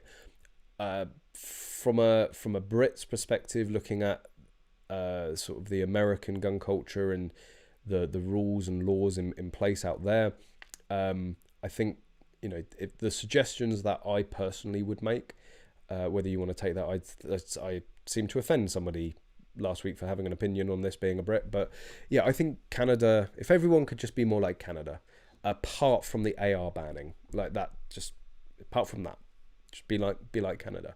I mean, I would take, you know, being able to have semi-autos and handguns again here in the UK. Where else has good firearms law? Where else would I mean, Czech Republic. Czech Republic is a very, very good example of a high gun ownership nation.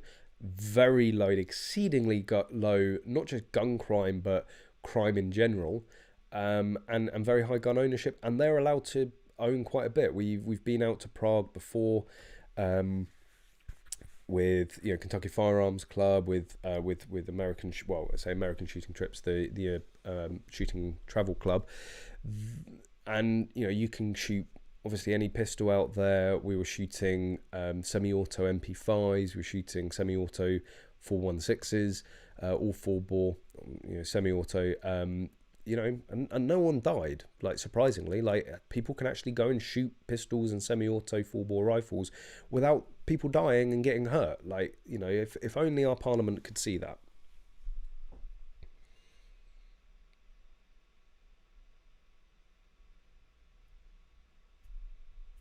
Callum, the First Amendment in the US should be a gold standard everywhere. Completely agree. I am a huge, again, for all the reasons that I said earlier, free speech, yeah, you got a license for that free speech? Evidently not.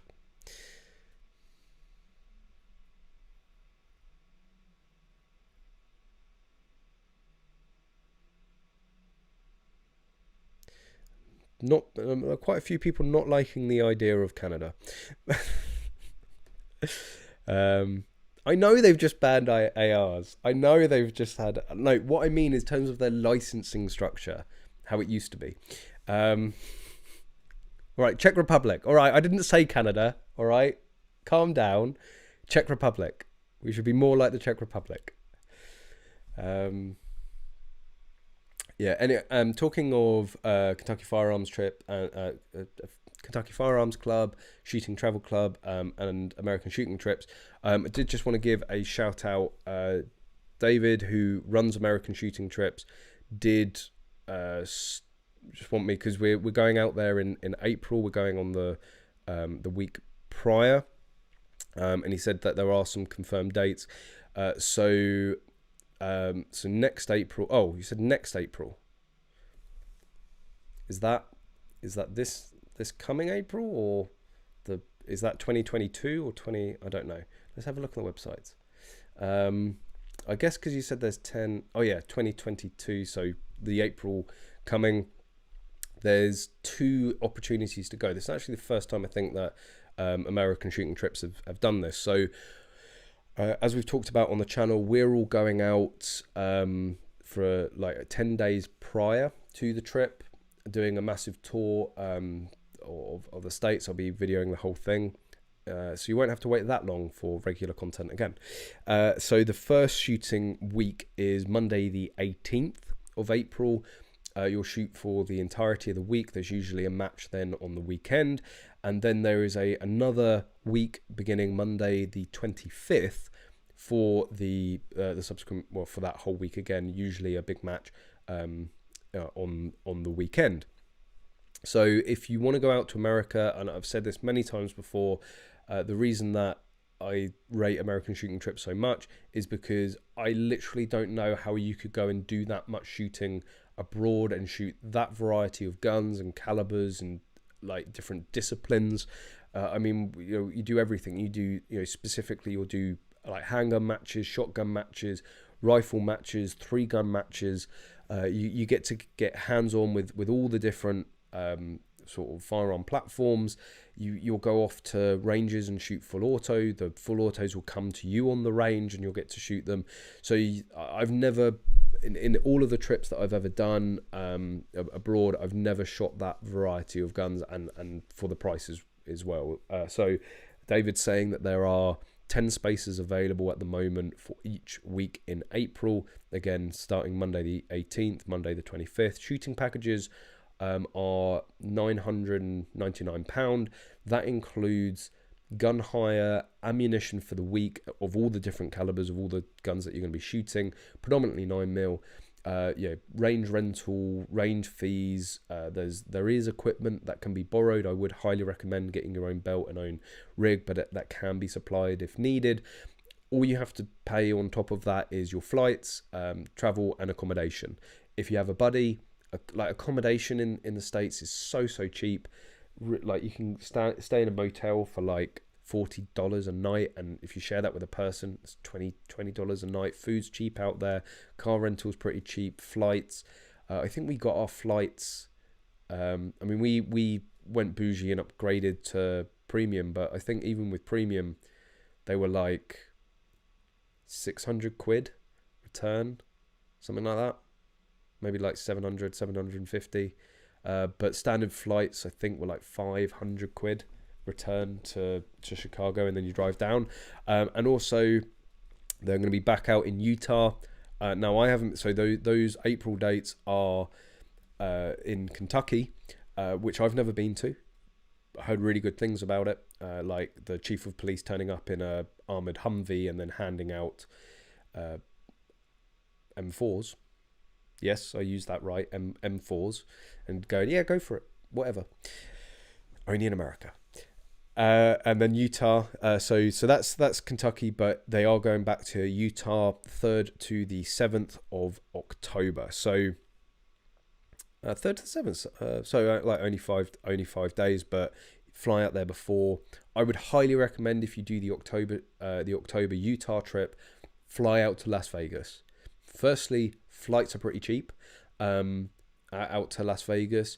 Spend a few nights in Las Vegas, and then do the drive itself. The drive from Las Vegas to southern Utah, it's in St. George. It's incredible. The canyons that you go through. I think it's in Arizona. You end up peeking into Arizona, and the canyons that you drive through are just like, my jaw hits the floor every single time. I've never seen scenery or topology like it.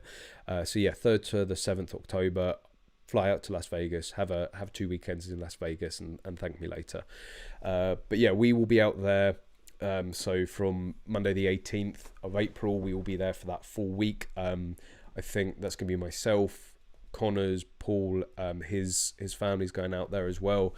And it's just going to be fun. It's going to be a good trip all round.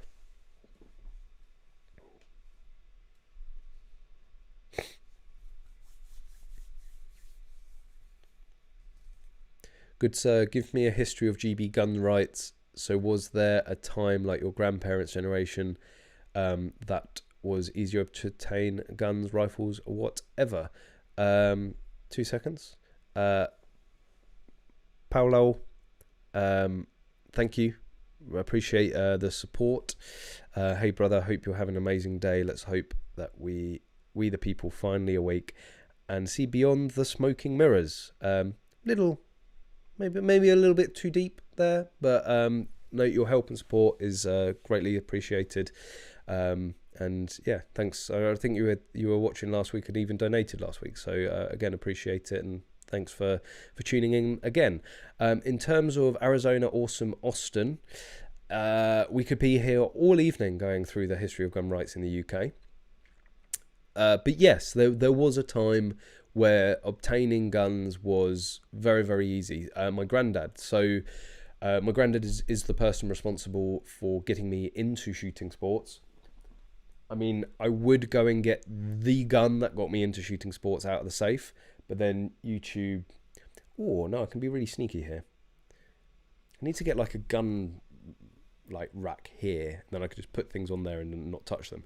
But yeah, you're not allowed to handle guns on YouTube. I don't know if on live streams. I don't know if that includes air guns. I'm going to stay on the safe side. But anyway, in that safe there is the gun that started it all. It was my granddad's. My granddad had shotguns. He had shotguns before there were the need for certificates. It was, well, you did have a certificate or a license, but it was like a fishing license, right? You just went down to the post office, you paid your fee, filled out a form, and that was it.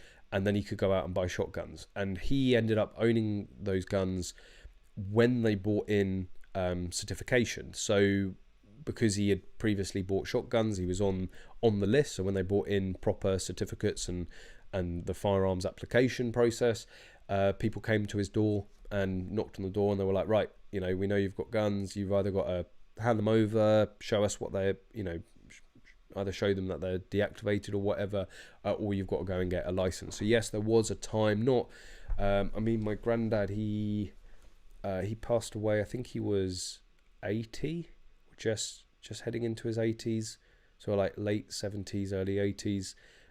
He passed away a few years ago, so he would have been buying shotguns probably about 60 years prior. So what we're talking, like 1960s, probably in the region of like 1950s to 1970s, sort of say, in that region. It was fairly easy and straightforward to go and get a shotgun. So yeah, it's within the last 50 years pretty much that it's become, you know, as hard and challenging as it is to today. And there was a time, I think prior to, was it 1911, the first firearms, UK firearms law. Funnily enough, actually, it's the Firearms Act 1968, which everyone should know, including myself. That's when I believe the majority of the new legislations came. So I was actually, it was in that ballpark, 1950s, 1970s, just. Firearms regulation in the UK, when was it first? The Pistols Act, I think, is that the first bit of legislation? Let me go back to the top of that. History of firearms. I better not talk about the Bill of Rights. I've made a video on that. The Gun Licensing Act 1870 was created to raise revenue. So not about public safety. That they were more honest about it then, right? It required a person to obtain a license to carry a gun outside his property for any reason. A license was not required to buy a gun. The license cost 10 shillings, equivalent to about £31 in 2005. I'd happily pay 10 times that. Lasted 1 year and could be bought over the counter at post offices. So that was like the first real bit of legislation. It was basically taxation. Pistols Act 1903. The Pistol Act 1903 was the first to place restrictions on the sale of firearms, titled An Act to Regulate the Sale and Use of Pistols or Other Firearms. It was short, with just 9 sections, and applied solely to pistols. It defined pistols as firearms whose barrel did not exceed 9 inches. Many pistols watching this stream. In length, and made it illegal to sell or rent a pistol to anyone who could not produce a current gun license or game license, unless they were exempt from the Gun Licensing Act, could provide that they planned to use the pistol on their own property, or had a statement signed by a police officer of inspector rank or above, a justice of the peace, to the effect that they were about to go abroad for 6 months or more. The Act, they should just put this in front of every bit of legislation. The Act was more or less ineffective, as anyone wishing to buy a pistol commercially merely had to purchase a license on demand over the counter from a post office before doing so. In addition, it did not regulate the private sales of such firearms. That's really interesting, actually. Maybe video coming soon on the history of firearms law. But yeah, so even like the first act even the first, Firearms Act, the Pistols Act 1903, was still more about, it wasn't really a barrier, it was just a fee, right? Firearms Act 1920s. This is what we were talking about earlier, actually. The Firearms Act 1920 was partly spurred by fears of a possible surge in crime, uprising, from the large number of firearms available following World War One, and also and also fears of working class unrest in this period. And it was an act to amend the law relating to firearms and other weapons and ammunition. Its main stated aim was to enable the government to control the overseas arms trade, and so fulfill its commitment to the 1919 Paris Arms Convention. But the most recent, what's quoted all of the time, the Firearms Act 1968. The Firearms Act 1968 brought together all existing firearms legislation in a single statute. Disregarding minor changes, it formed the legal basis for British firearms control policy until the Firearms Amendment Act 1988 was put through Parliament in its aftermath of the 1987 Hungerford Massacre. For the first time, it introduced controls for long-barreled shotguns in the form of shotgun certificates that, like firearm certificates, were issued by the area's chief constable. Anyway, I could just read the rest of that all evening, but I won't. Probably do another video. It is fascinating seeing where we've come from, really. But yeah, it's going to be really, things went downhill for us in 1968, really downhill in 1987, really downhill in 1997, and now we're here today. I hope that's a reasonably brief history of our firearms law for you. English Shooting. I support CCFR for Canadian rights. Is there an equivalent or similar UK gun rights organisation? There is the Owners' Right Cooperative. That's run by a gentleman called Mike Lindsay. In terms of, they do a lot. They are general firearms. It is very Northern Ireland based. In terms, we don't really have any large organisations, unfortunately, that are really pushing forward for sort of gun rights and things like that.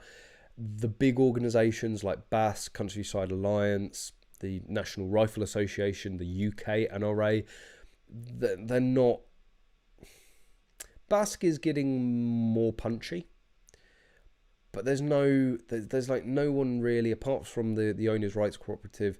There's no organisation that is set out in terms of getting back more sort of rights for firearms owners in the UK, or even pushing for more guns that can be owned effectively. So undoing the ban, the pistol ban, undoing the semi-auto 4-bore rifle ban.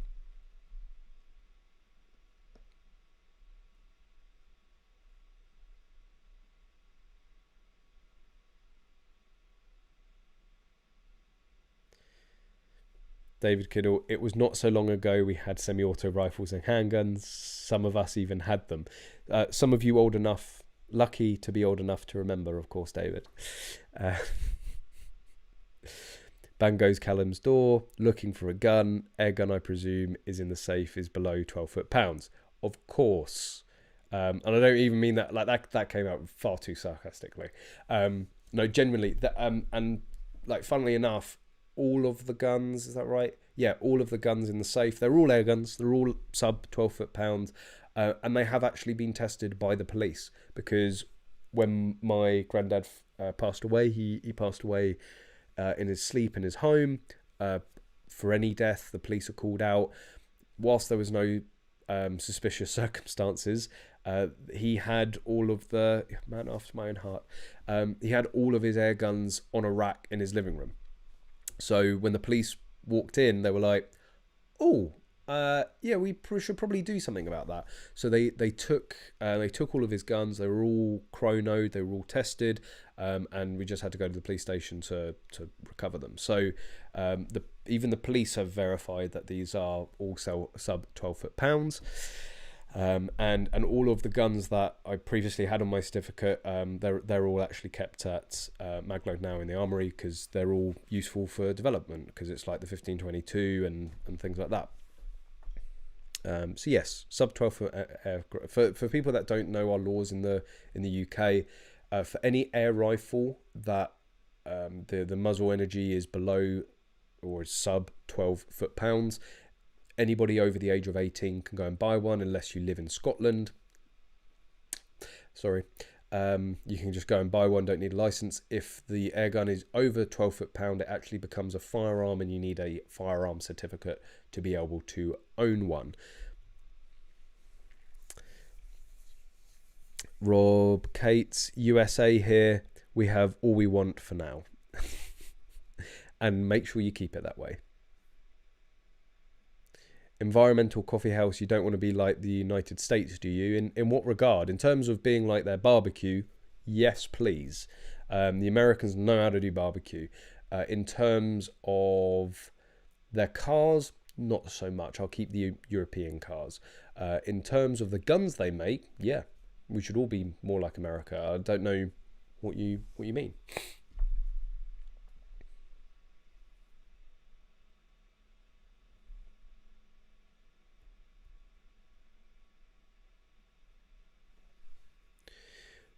Domo, you'll have your NRA a couple of years older than my NRA here, but not sure how active they are for you. They're active like a sleeping grandma. In terms of firearms, in terms of gun rights, in terms of trying to make things better for us overall. Actually, no, I think that's probably giving them a little bit too much credit. They're like a sleep. They're as active as a sleeping grandma who's taken too many sleeping pills. Really, like that's how bad they are. Like the most recent ban, right? Mars and Lever release. NRA, no, don't do it. Oh, they're gone. Okay, anyway. Unless they go after single shot bolt action 308s, the NRA will pretty much fall asleep cruising at the wheel. We're all about the sport. No, sorry, the NRA is all about Bisley and how much money they can make from extorting their residents at Bisley. It's funny why I don't have NRA membership in the UK.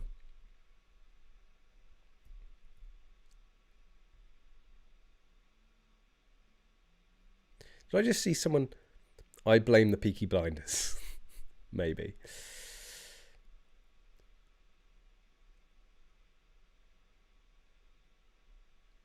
Oh, we've got an anti-environmental coffee house. Sounds a bit lefty to begin with.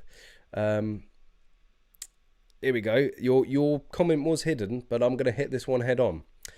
I just have one question, and I am a legal firearm owner in the United States. Do you in the UK want your children slaughtered at school like is happening here? No, of course I don't. Just so I can preface this, just because you are a legal gun owner doesn't mean you can't be a complete fuckwit. So I will treat you with some contempt, because that is a pretty loaded question. Like, it is quite plausible and doable to have legal firearms ownership as free as the US and not have school shootings, right? Because there are many other countries outside of the US that has fairly high gun ownership, in some cases exceeding the gun ownership rates of that of America, and you don't see them all over the news, right? It's not the guns. It's not necessarily the gun laws. It has a lot to do with mental health and a lot to do with society as a whole. The school shootings, I think, are more of a... They are... What's the word? They are... Well, they're the result. They are the symptom. The symptom of the disease. And I think time and time again it has been proven that firearms ownership is not the disease. You know, I mean, at the end of the day, we had firearms licensing in the UK, and we've still had two school shootings. You know, right? And just because they banned handguns, and this is the ridiculous thing, just because they banned handguns and banned semi-automatic full-bore rifles, that doesn't stop all of the other types of guns being used in a similar manner, right? Because it's not about that. It's not about the restrictions on the guns. It's not about the guns themselves. It's very much about the people.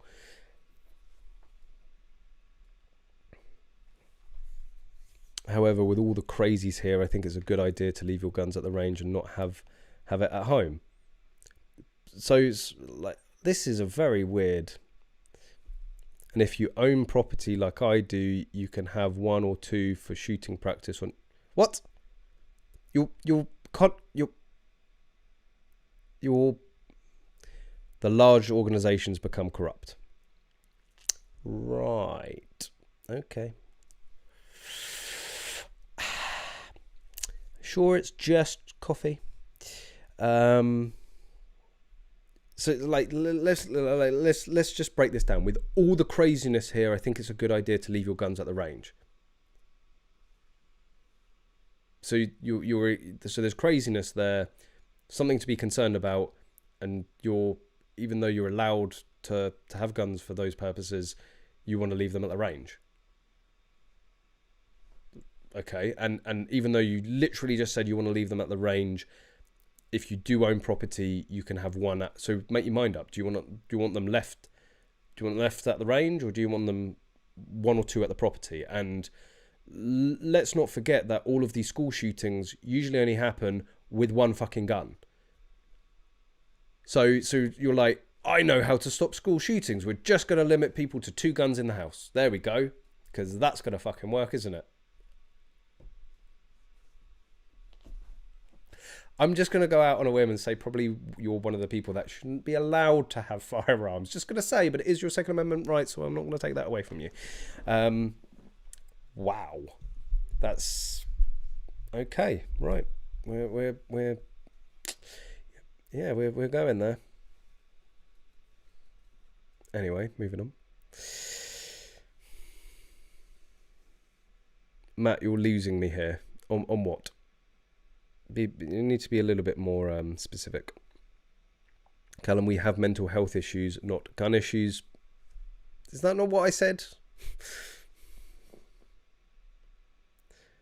The trigger doesn't pull the finger. Oh no, that one's at work somewhere. I do have this beauty light, and I know what you mean. I've got the book. Although there's this, I just bought this because of the just because of the title. More guns, less crime. Does owning or carrying guns deter violent crime, or does it simply allow more citizens to harm one another? Legal scholar John Lott directly challenges our common perceptions about gun control and presents the most rigorous and comprehensive analysis ever done on crime statistics and the right to carry laws. More guns, less crime. Anyway, moving on. 3-inch dick. See, I told you there were some pistols here.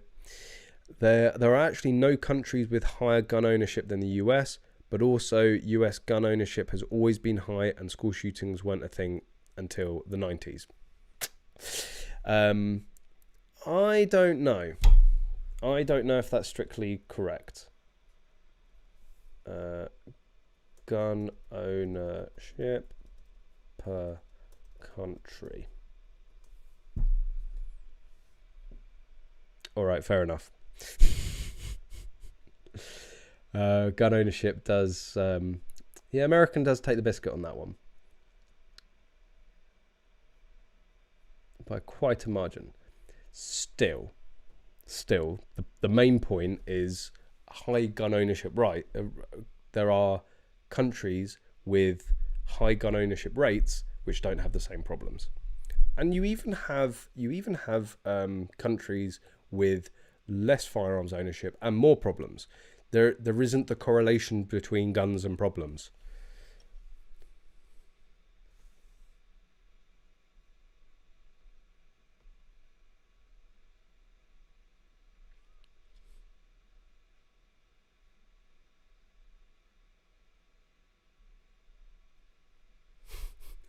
I mean, Environmental Coffee House, putting a good argument there. I am not a fuckwit. You did give me a love heart, so I don't know. Some of the stuff you were saying, it was pretty fuckwittery. I'm just I think I made my point clear on that one. Do you want to... So Scotsman, most school shooters are on medication, are very lonely, and I think a lot of them have autism. I think exactly what you've just said can be applied to the Plymouth shooter as well.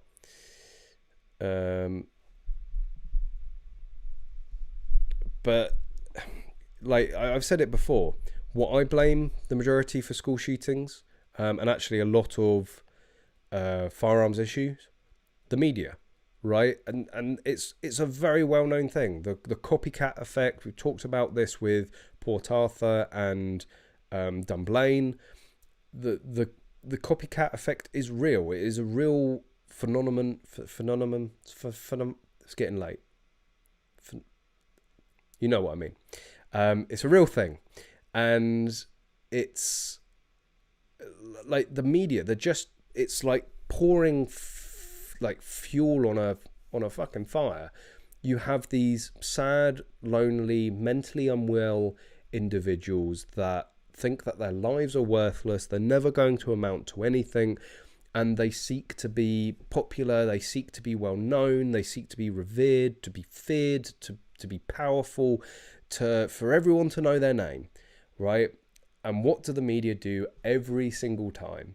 They make them global superstars. And I've said it a million times, everyone, certainly from the UK and probably a lot of the Americans, can name the people responsible for Dunblane and Hungerford. I bet you can't name a single victim. Like, and that is the sad travesty of the state of play.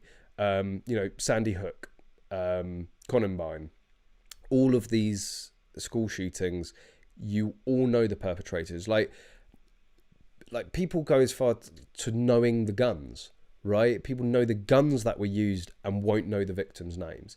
This is the issue, right? Because it's like a light bulb to these sad, lonely monsters that, hang on a minute, like all I have to go and do is steal a gun or get a gun or get hold of a gun, go and kill a lot of people, and then I will be known forever. I will have immortality within history. Right? That it's just literally like, it's like giving a fucking crack addict a bag of cocaine and going, fill your bloody boots.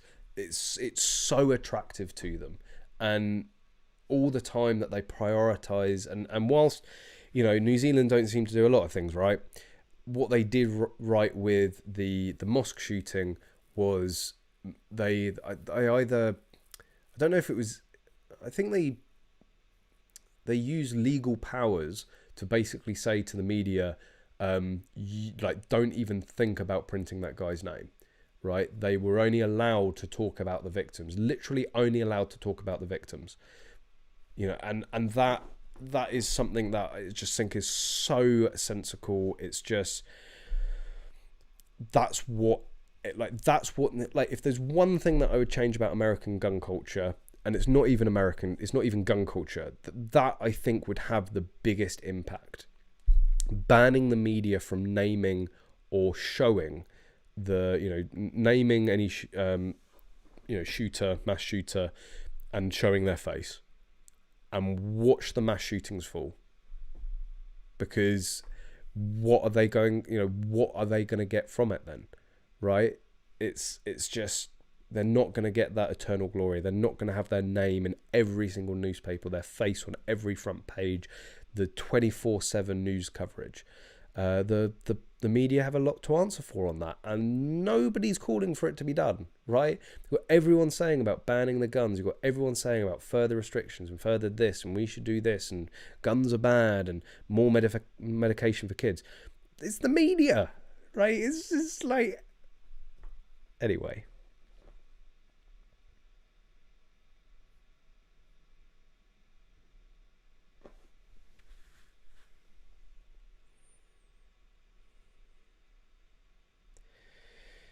Environmental coffee house, exactly why the gun manufacturers don't need to be manufacturing so many weapons to saturate the American market.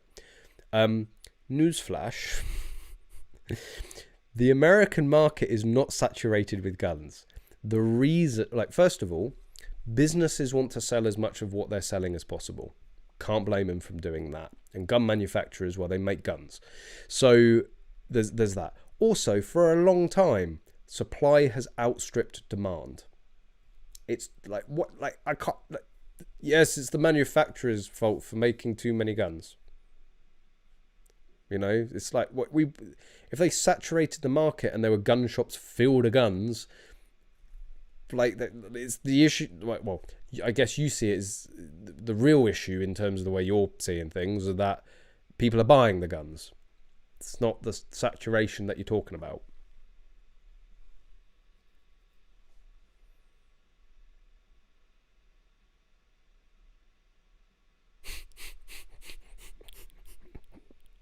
Oh dear, you're just trolling. You're trolling. You've hooked me in. I can't help it.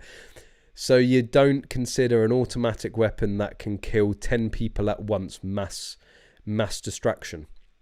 I mean, it is distraction. A full auto going off will distract the hell out of me, because I won't be looking at anything else other than that gun. They are weapons of mass destruction. Mass distraction. Really distracting. Have you ever been at a range and tried to, try and control group? You're there with your pistol, trying to get that nice tight group, and then there's some guy with an MP5 next to you. You try and not get distracted, right? It's gonna happen. It's just, I'm only human. And can kill 10 people at once. What do you mean by that? Like I've said this before. Like, actually, full auto is not. First of all, you run out of bullets very, very quickly, because they go very, very quickly, and you still got the same amount of bullets in the gun as something that isn't full auto. They can kill the same amount of people. Anyway, trollololol. Semantics? No, spelling. 30 rounds can't kill me. No, 30 rounds can kill multiple people. The fact that it's a full auto or a semi-auto or a bolt action fucking throw weight down, NRA down, doesn't make a difference. Anyway. I know I'm outnumbered here, but I'm hanging in because it's a compelling conversation. The only thing that's being outnumbered here is IQ figures. I'm just saying. Oliver, wasn't the Plymouth shooter only a 2-shot? Yes, it was. It was a section 2, so it was a 2+1. Yeah, and not forgetting that in terms of murders in the US, in terms of gun crime statistics, the majority of homicides and gun crime committed in the US is done by handguns. I don't get this like, this is what antis always do. But think of the fully autos. I do, but they're not the problem. Oh, think of the assault rifles. What do you mean by assault rifles, right? Think of the AR-15s. I do, and they're still not the problem. It's one of the best clips from what was it? It's Ben Shapiro and Piers Morgan, and Ben Shapiro's like, if you really wanted to curb gun crime, you'd go after the handguns. And he goes like, Piers, you have no problem with handguns, do you? And he's like, no. He's like, you're happy for us to own handguns? He's like, yes. So why are you so against the AR-15? He's like, oh, because they can kill so many people. It's like, but more people die from handguns. Oh, yes, but fewer in each instance. You're like, well, what kind of fucked up logic is that? Oh, because 10 people die in one instance, that's better than 100 people dying in 100 instances, right? Like, because that's good maths. And that the whole thing about full auto and high capacity, it's the same bloody logic. It's flawed.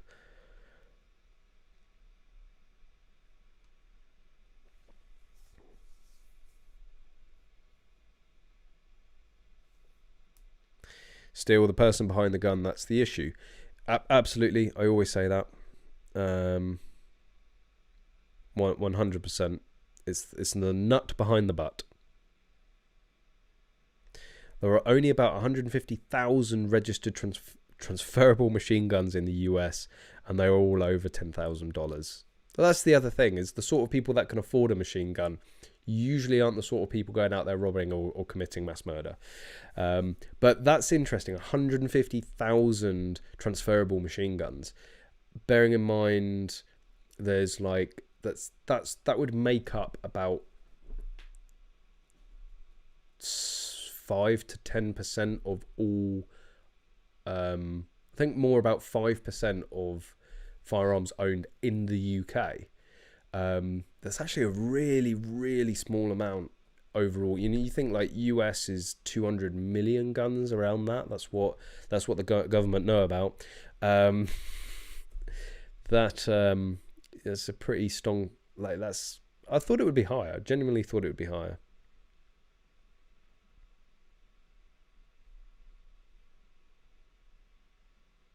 What happened to logic? Where did it go? I ask myself that a lot of the time. There is some other news that I wanted to just touch on shortly. I did put a post out there on the English Shooting Facebook page. I'm trying to find it quickly.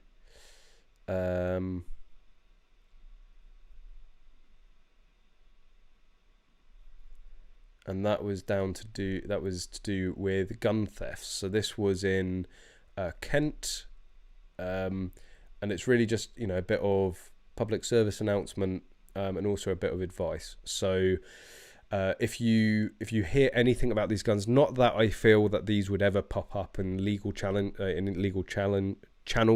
and that any certificate holders would be offered these are going to go underground. These are going to end up in the wrong people's hands, that's for sure. But this was 5 days ago now. Today at about 4 p.m. a vehicle was broken into. 2 shotguns were stolen. It's how do you Betonsoli and a Browning. So if you do, you can screenshot this if you want. If you do see anything about these guns, if they pop up, if you see them up in forums or on Gun Trader or whatever, then you call the police immediately. But basically what had happened is they were broken. Well, the vehicle was broken into, and I do want to say to people, I think I'm going to do a full video on this just as a sort of heads up, and just to reassure people what you can and can't do and what you should and shouldn't do. At the end of the day, the way the law is written, you need to take all reasonable precautions in leaving your firearms, certainly within a car. Unfortunately, all reasonable precautions, that is down to interpretation, right? You're gonna have to, if your guns go missing, your car's broken into, or they get stolen or whatever, and your firearms licensing don't think that you've taken all reasonable precautions. Well, first of all, that's the first hurdle. All reasonable precautions, you need to hope that your firearms licensing department agrees that you've done that. And if they don't, and you end up in court, you have to be able to demonstrate that in front of a judge that you took all reasonable precautions. Now, the best thing is to never leave firearms unattended unless they're in the safe, they're in an armory, they're in some sort of secure location. I know some people will have gun safes put into the back of their car, things like that. The best thing is just to not leave them unattended in a car. But it can't be helped sometimes, right? If you're doing with Connors and I, Connors would tend to well, actually this is a prime example, right? So Connors and I would usually travel to matches together, and we drove up to Scotland. Now that was a 5-6 hour drive, right? You're going to need to stop. And because Connors was the only license holder in the car, it's not like I can stay in the car with the guns and he can go off. What we would tend to do is he would stay, he would go off to the toilet, and if we weren't completely happy with where we were stopping and that it was safe and secure or whatever, then I would get out the car, he would lock the car so I don't have access to the guns, but then I'm there keeping an eye on the car. So, if someone does try to break into the window, I can prevent them. And, Connors would go to the toilet. But, yeah, inevitably, there's times where you have to park up and we'd both have to go in somewhere, or both desperate for a piss and can't hold on any longer. And the basic precautions are things like, firstly, keeping the ammunition separate from the gun. So maybe borrowing the ammo somewhere else so that they don't get the ammunition and the guns. Removing bolts, so keeping the bolts separate from the gun and storing them somewhere else in the car, so that if they grab the guns, they might not get hold of the bolts as well. But the basic, taking all reasonable precautions, is firstly for them to be slipped and to get them out of sight. And you can use coats, you can use blankets, you can use bags and range bags and things like that. You can have your windows tinted.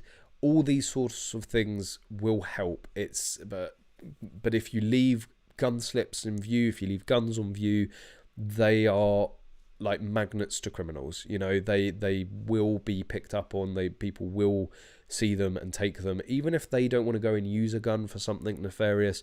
The guns have value on the criminal market, on the black market, right? So my advice would always be to not, unless you can absolutely help it, is to not leave your guns unattended at any point in time. And if you do absolutely need to, because what if it's not like Connors and I, where there's going to be one of us that can stay with the car, either in or outside of it. What about if you're on your own, right? You need to pee. If you're driving from Scotland down to the south coast, you're gonna need to pee, you're gonna need to get food. So other things you can do is parking at the very front of car parks, as close to the entrance as possible, where there's going to be a lot of people about. More CCTV. I know that doesn't actually help prevent people breaking in, but don't stick it in some dark corner at the back of a service station car park. Park it near people, park it under lights, park it potentially where you can go and see it. Minimize the time that you are outside of eye contact with that car. Again, if someone smashes and grabs, are you going to be able to get there out in time? But at least you can then immediately react to it. It's not like you're going to spend an hour in the service station or McDonald's or whatever, and then fuck knows whether you could be anywhere in the country by then. So yeah, just take precautions, because it's not just about the ramifications or consequences of that gun going missing. It's your own shit that you're going to get into. You're going to most likely lose your certificates, not be able to own guns again. So you just want to prevent that all round. So be safe. But yeah, I will do a full video on it and just go over exactly what the guidance says, and maybe even try and get comment from like a firearms licensing department. Tony, never leave a complete firearm in an unattended vehicle. You always disassemble it by taking the components with you. That's not necessarily always doable, because what about a shotgun? Like an under and over shotgun. Like, what are you going to do? Just take the stock into the service station? Like, don't mind me. Like, all the barrels. Ooh. Yes. Rifles, yeah, you can take the bolts out and chuck them into a bag and whatever. But a shotgun, it's for like pump action and semi-autos, again, you can take the bolts out. But things for like over and unders, which these were, both were under and over shotguns, you can't, like, the only thing you could probably reasonably take with you is the the forend. But that doesn't disable the function of the gun. It just makes it harder to load and cock if someone got hold of it. It's a tricky one, because you can't take the guns into the service station with you, because that's just going to cause no end of issues. And I mean, things like, so with my Beretta over and under, because that does compact down and the case is fairly innocuous, that's fairly easy to take around. But you know, semi-autos and pump actions and long guns that can't be broken down into those sort of smaller forms, I wouldn't advise taking them around service stations or slinging them over your shoulder and going to the shops. I think overall it's probably safer to leave them in the car, because you could make yourself a target. Again, someone spots that you've got a gun over your back. Well, first of all, you're probably going to be having a chat with the armed police at some point. But anyway, Dave, Callum, you can identify as a woman and use a shiwi. In what sense? Like out the window of the car?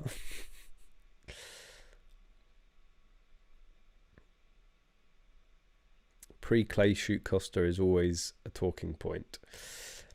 Drive-through, you know, maybe you know, that's a small sacrifice, like only having to go through a drive-through. But you know, we've done it. You know, we've gone and had meals and things like that.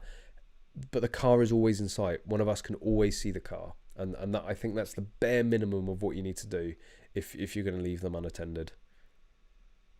Buy a guitar case, yes, but then, you know, sometimes we go to matches and we could have 3 or 4 guns. You know, it'd be like, that's a lot of guitars that guy's carrying. I've been thinking about using a rod bag for a gun slip due to the panic people have when they see a gun slip, even in rural Lincolnshire. Yeah, again, you can disguise it, but it's not always, again, possible. That there are some circumstances you're just not going to get away from leaving the guns in the car. But again, take all reasonable precautions that you can do.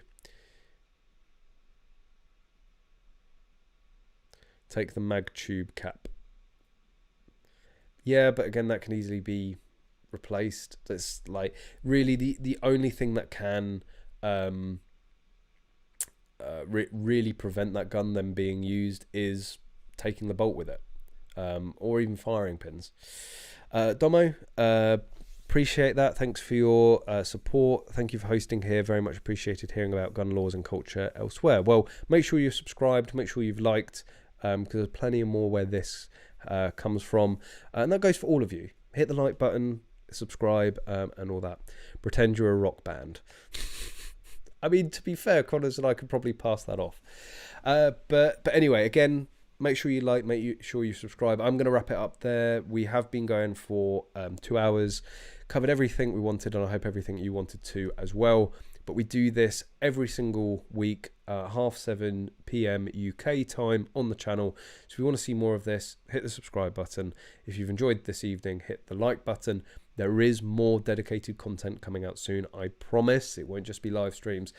So make sure you stay tuned for that. And everyone's that supported this evening and you know, have donated, then thank you. Really do appreciate it. And if you want to get yourself some English shooting swag and support the channel further, then you can head over to EnglishShooting.org, where we have patches, we have stickers, we've got caps, we've got books, we've got more caps, we've got more stickers, we've got key rings and all sorts and others. So that's EnglishShooting.org, and you can also, again, it wasn't just for merch. If you want to learn more about getting your firearm certificate and getting into this sport, then you can go on there, just go EnglishShooting.org, go to videos, and you can see all of the videos we've recently made on getting your firearm certificate, and there will be more to follow on this as well. But yeah, a big thank you to everyone tuning in. It's been a good one this evening, if not a little bit political at times. But yeah, I hope you have all a fantastic week, and of course, as always, I hope to see you soon.